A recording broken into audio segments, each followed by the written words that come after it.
آج ہمارے ہاں افراط و تفریط بہت ہے.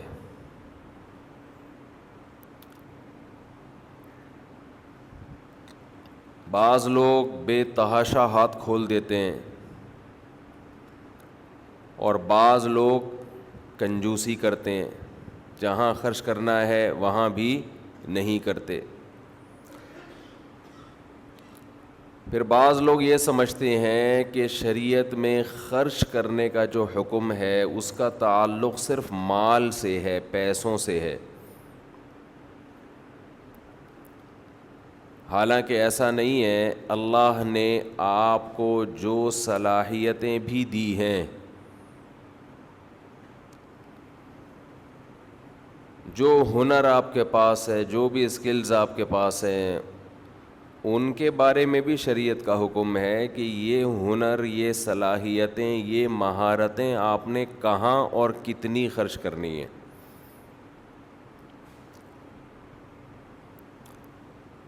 اللہ نے آپ کو نالج دی، علم دیا، تو یہ علم بھی خرچ کرنے کا حکم ہے. اللہ نے آپ کو طاقت اور قوت دی، پاور دی، تو اس طاقت کے بارے میں بھی آپ سے سوال ہوگا کہ آپ نے یہ کہاں خرچ کی، کتنی خرچ کی. یہ جو حدیث میں آتا ہے کہ قیامت کے دن جب تک 4 باتوں کا سوال نہ ہو جائے انسان کے قدم اپنی جگہ سے نہیں ہلیں گے. ان میں ایک یہ بھی ہے کہ جوانی کو کہاں کھپایا. تو جوانی سے یہاں مراد کیا ہے؟ جب طاقت اور قوت کا زمانہ تھا تو اس طاقت کو کہاں استعمال کیا.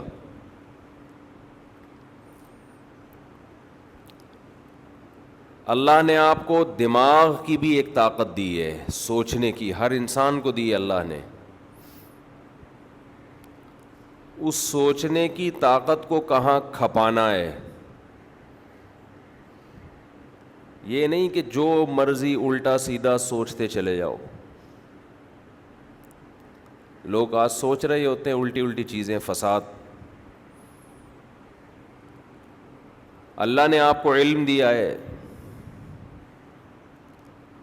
اس علم کو کہاں استعمال کرنا ہے. بہت سے لوگوں کے پاس نالج ہے، وہ نالج تعمیر کے بجائے تخریب کاری میں، لڑائیوں میں استعمال ہو رہی ہے، لڑوانے میں استعمال ہو رہی ہے، پھوٹ ڈالنے میں استعمال ہو رہی ہے.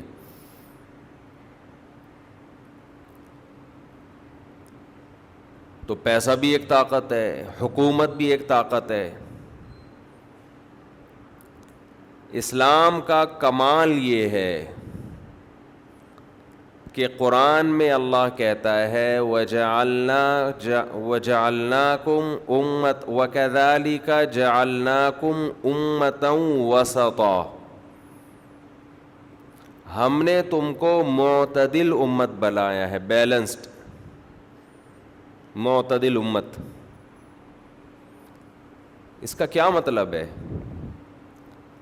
جتنی قوتیں، جتنی صلاحیتیں، جتنی طاقتیں اللہ نے آپ کو دی ہیں، آپ اگر اسلام پہ چلتے ہیں تو مطلب ان تمام چیزوں میں توازن قائم رکھتے ہیں، بیلنس رہتا ہے آپ کا، وہ خراب نہیں ہوتا.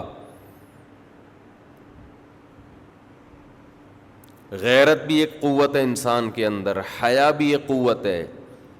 غیرت بھی اعتدال سے، حیا بھی بولیں اعتدال سے.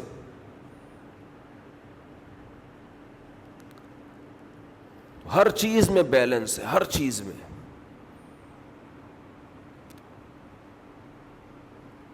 ایک عقل ہے، مثال کے طور پر سوچنے کی طاقت اللہ نے ہر ایک کو دی ہے.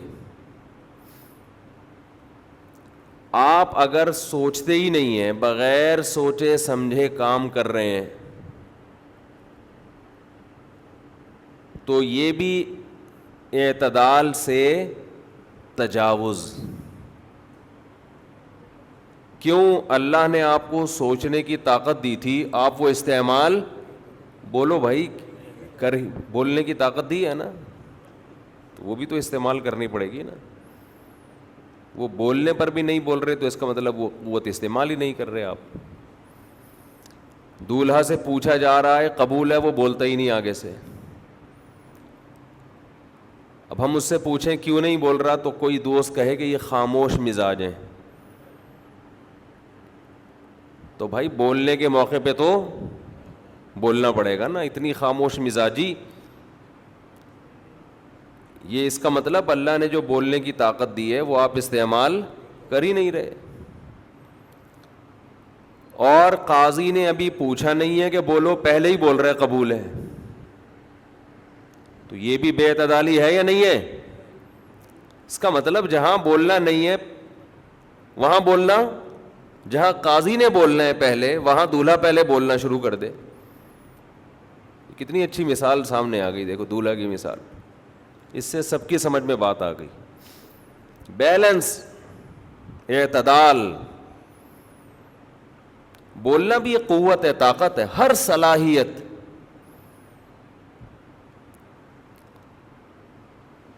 وَاجْعَلْهُ قُوَّةً لِّي فِيمَا تُحِبُّ فَكَمَا رَزَقْتَنِي مِمَّا أُحِبُّ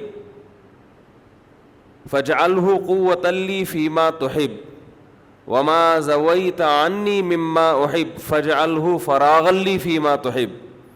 حدیث میں دعا سکھائی ہے رسول اللہ صلی اللہ علیہ وسلم نے کہ اے اللہ, تو نے جتنی طاقتیں, قوتیں, صلاحیتیں مجھے عطا فرمائی ہیں, یہ تمام قوتیں ان کاموں میں استعمال کروا لے جنہیں تو پسند کرتا ہے. ایسا نہ ہو یہ قوتیں استعمال ہی نہ ہو, اور ایسا نہ ہو کہ استعمال ہو تو غلط جگہوں پہ استعمال ہونا شروع ہو جائیں.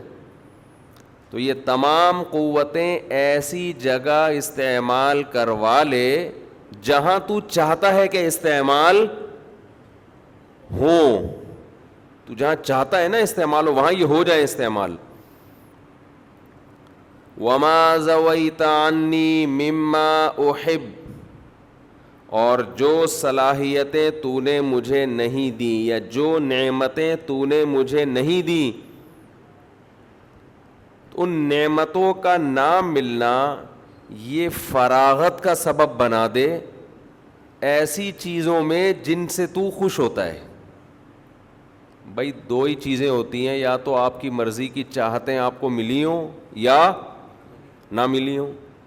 تو ملنا بھی ذریعہ بن جائے کہ تیری رضا کا, اور نہ ملنا بھی ذریعہ بن جائے تیری رضا کا. کیونکہ بعض دفعہ کچھ چیز نہیں ملتی تو انسان فارغ ہو جاتا ہے, فارغ ہو کے اللہ کے کاموں میں لگ جاتا ہے.